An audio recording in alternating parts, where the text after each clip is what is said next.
Un tuffo nella storia. Stamani siamo stati al quartiere ellenistico romano di Agrigento. Se la città dei templi è famosa appunto per la sua grecità, è anche vero che racchiude nel suo passato tante altre civiltà presenti nel suo substrato.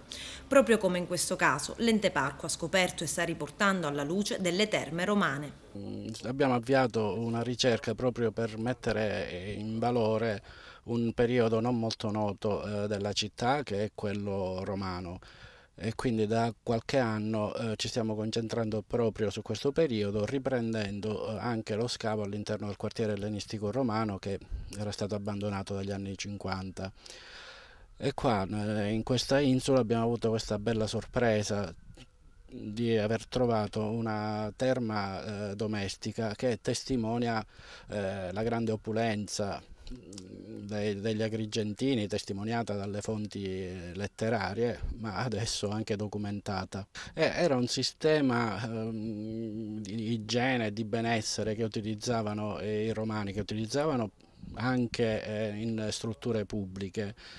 In questo caso la novità è che si tratta invece di una struttura privata, quindi di una ricchissima famiglia. Gli scavi riprenderanno poi in autunno.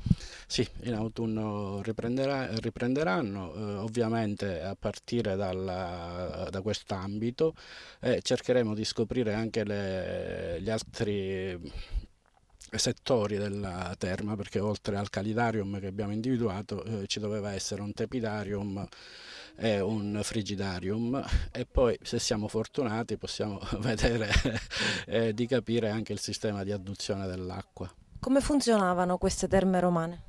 Allora, la parola terma viene dal greco thermos che significa caldo. Si tratta appunto di vasche di acqua calda, ma non è acqua calda naturale, ma è acqua calda riscaldata, grazie alla presenza di un prefurnum che ancora non è stato individuato, ma che sarà strettamente vicino, insomma, alle strutture che sono già in luce, cioè che era una fonte di calore, praticamente un piccolo forno, diciamo, sotterraneo che alimentava attraverso l'aria calda il sistema di riscaldamento abbastanza complesso che sta alla base del funzionamento della stanza del calidarium. E potete vedere che sul piano di calpestio erano, dove siamo adesso, erano sistemati questi pilastrini formati da tegole quadrangolari che si chiamavano suspensure. Sulle suspensure poggiava il pavimento e la vasca del calidarium. L'aria calda prodotta dal prefurnium passava attraverso queste intercarpedine e rendeva così calda e addirittura bollente l'acqua che c'era nella vasca del calidarium.